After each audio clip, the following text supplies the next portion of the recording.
Oi, gente! Sejam bem-vindos ao meu novo cenário, meu novo estilo de canal, como eu vou apresentar. É tudo aqui agora. Claro, ainda estou um pouco limitado. Eu ia começar um pouco mais para frente, estou esperando meu computador chegar, fazer uma edição bem mais perfeitinha para vocês, mas eu estou ficando louco, eu preciso começar a falar, porque tem muita coisa passando, muita coisa sendo apresentada no mundo do cinema e eu não estou falando sobre elas. E o primeiro vídeo nessa volta tem que ser falando sobre Duna Parte 2.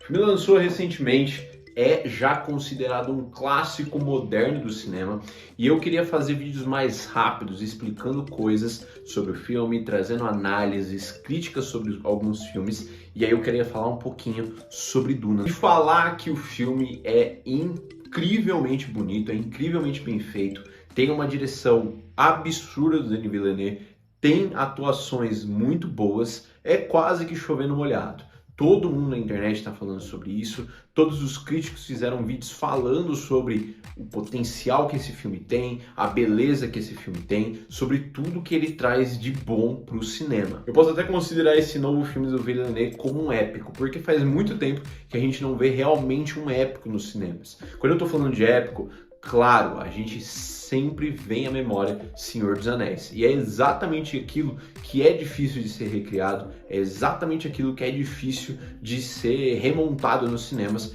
porque é uma forma de contar a história que as pessoas, no geral, elas tendem a evitar por tamanho de filme, por conta das tramas que são muito envolvendo política, envolvendo pessoas. E bom, deixem o like nesse vídeo, ajudem a gente aí, comenta o que você achou de Duna Parte 2 também.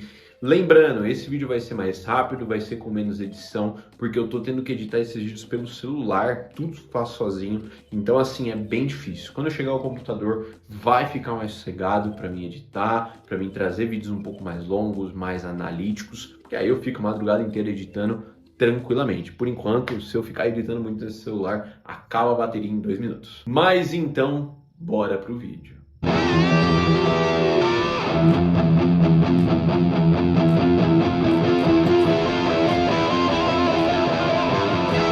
Em 1965, o autor Frank Herbert lançava o livro com o nome de Duna. O livro ele foi um mega sucesso, na época ele foi muito bem falado, e aí ele foi ganhando esse título de cult conforme o tempo foi passando. A história conta a saga de Paul Atreides, o filho de Leto Atreides, o Duque Atreides, da casa Atreides, do mundo ali de Duna, né, do universo de Duna, onde é um universo que a Terra não é mais como a gente conhece, a Terra virou um planeta inabitável, as pessoas foram se dissipando em outros planetas, foram vivendo em outros planetas, e além disso, muito do que era cultura, muito do que era história na Terra acabou sendo perdido. O que sobrou de fato foi a política e a religião. São dois pilares da cultura de Duna. Às vezes quando a gente conta uma sinopse com spoilers, né, e tudo mais de um filme, a gente acaba trazendo, né, tipo, uma saga daquele personagem. Então, como o personagem ele nasceu, como ele evoluiu e aonde ele chegou. Só que a história de Paul Atreides é diferente. A história do Paul é um ciclo. A história de Duna é um ciclo. E também a história de Duna, ela critica o messianismo de uma forma muito sutil. É sobre isso que eu vou falar nesse vídeo. Eu quero deixar de fora tudo que a gente sabe sobre o livro Duna. Eu quero focar nas duas obras de Denis Villeneuve, eu quero focar no primeiro e no segundo filme de Denis Villeneuve. Existem muitas semelhanças com o livro. Quase que o primeiro filme é pegar a primeira parte do livro e escrever ela ali, ó, do começo ao fim em imagens. O segundo filme não. O segundo filme tem muitas adaptações que ele fez para talvez o filme ficar um pouco mais comercial e também porque ele achou que algumas coisas não se encaixariam.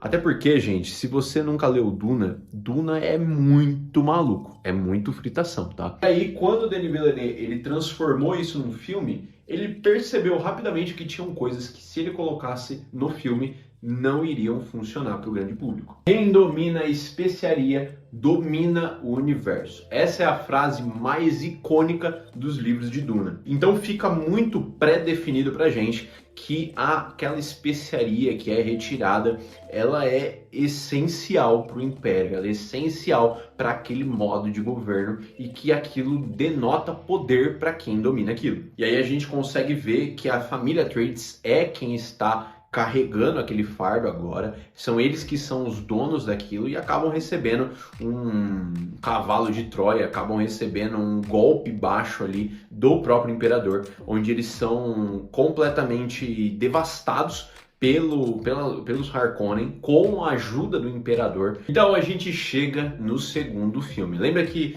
no primeiro filme teve aquele final abrupto, né, que todo mundo reclamou um pouco. No segundo filme ele já não tem esse problema, ele já começa ali no fervo. Então a gente consegue entender que o primeiro filme é muito um filme pra gente entender o universo, entender o que estava acontecendo. Já no segundo filme, a gente começa a ver a saga de Paul entendendo Duna, entendendo Arrakis, entendendo o que é especiaria e por que as pessoas têm tanto esse poder, essa vontade de dominar a especiaria. E isso é muito bem feito durante o filme, a gente começa a entender de uma forma extremamente sutil como aquela especiaria é necessária para as pessoas que moram em Duna. Na verdade, não para as pessoas que moram em Duna, não para os Fremen, mas sim para o Império inteiro, para o universo inteiro. E a paixão que ele cria com a Shani é uma forma dele estar sentindo a paixão que ele tem por Duna. É uma forma dele estar conhecendo a Arrakis de verdade, como ela é por dentro ali mesmo, como aquelas pessoas vivem, qual é a cultura delas. Conforme a gente vai vendo a história dele, ele percebe que a única forma que ele possa vingar sua família, que ele possa evoluir e conseguir vencer aqueles que derrotaram a família Atreides é com o poder de Duna. Ou seja, a especiaria começa a se tornar algo essencial para ele. Ele começa a usar a especiaria, ele começa a entender cada vez mais como os Fremen eles vivem. Com o passar do filme, você vê ele finalmente dominando tudo aquilo,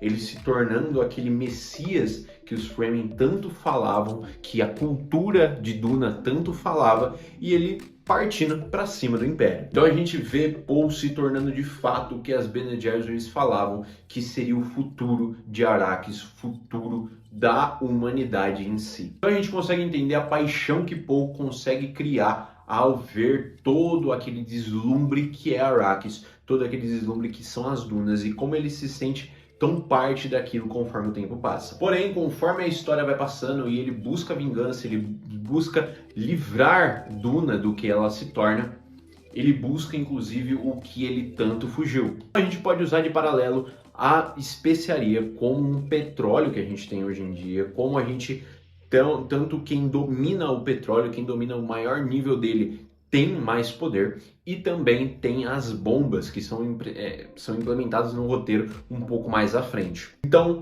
quem domina tudo tem as bombas, quem domina tudo tem o petróleo, assim como em Duna. Quem domina tudo precisava de bombas, precisava de ter a especiaria ao seu favor para conseguir lutar naquela guerra. Então a gente vê o Paul que tanto fugiu da aristocracia, que tanto quis ir para o mundo de Duna, tendo que recorrer à aristocracia para conseguir vencer os seus males, os seus vilões. E essa cultura messiânica que começa a correr atrás de Paul Atreides, onde todo mundo, todos os Fremen começam a achar que ele é parte da cultura deles, começam a imaginar que ele é um Adib, começam a imaginar que ele é o escolhido como um Messias, faz com que as pessoas o sigam cegamente. Claro que a mãe dele tem muito papel nisso, né, junto com o bebê que está na barriga lá, que ela começa também a articular de uma forma muito intensa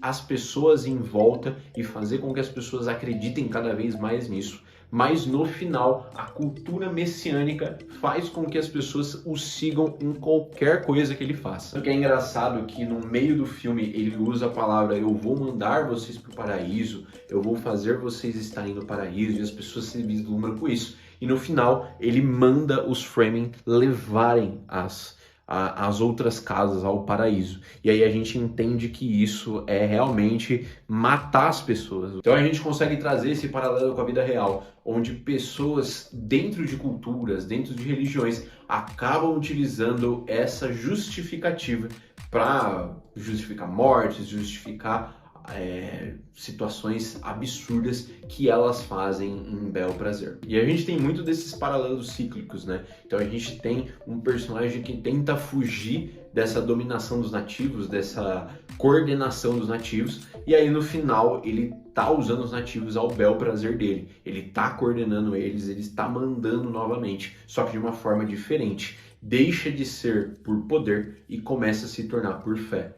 Então a gente começa a entender que não só o poder da especiaria é o que traz o real poder, o real controle do universo, mas sim o poder da fé também traz o real controle do universo. Outro paralelo que eles fazem com a cultura messiânica e que é de fato uma forma deles fazerem uma crítica, só que de uma forma muito bem escrita, é de fato como os Fremen começam a ver ele como uma cultura messiânica e começam a evoluir daí. Porque se a gente conseguir encontrar um paralelo, eles começam a encontrar no Paul Atreides aquela personificação da perfeição que eles tanto procuravam para tentar ganhar Duna, para tentar ganhar Arrakis novamente e serem donos dos seus próprios lares. Então a gente tem aquele personagem profético que sempre traz tudo à tona, de mostrar para as pessoas o quão aquele outro personagem ele é de fato a unidade principal que eles precisavam. E mesmo sabendo tudo que eles precisavam fazer, eles só se mexeram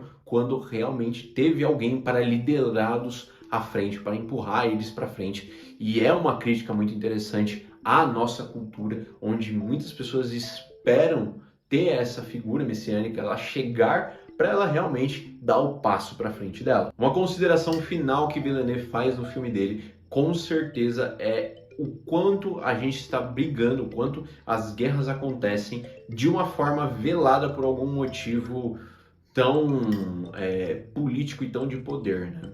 Tanto que a gente teve muitas guerras na nossa história onde a gente cobriu o real motivo para dar palco para algo extremamente fora de contexto. A gente teve a Guerra do Golfo, a invasão do Afeganistão, tudo isso em pró de uma religião, tudo isso em pró de uma briga religiosa, e no final, realmente, o verdadeiro motivo era o petróleo, que era tão necessário para esses governos na época. Então, Villeneuve faz essa chamada interessante de reflexão de o que a gente está tentando trazer para essa realidade, né? Uma insurgência que era tão necessária, que era a briga de Paul contra um governo fascista, um governo tão poderoso, tão autoritário, que se torna, na verdade, uma cortina de religião. E no final, realmente, a briga de poder. Porque o Paul Atreides, ele vence os Harkonnen, ele vence o Imperador, mas ele não para por ali não.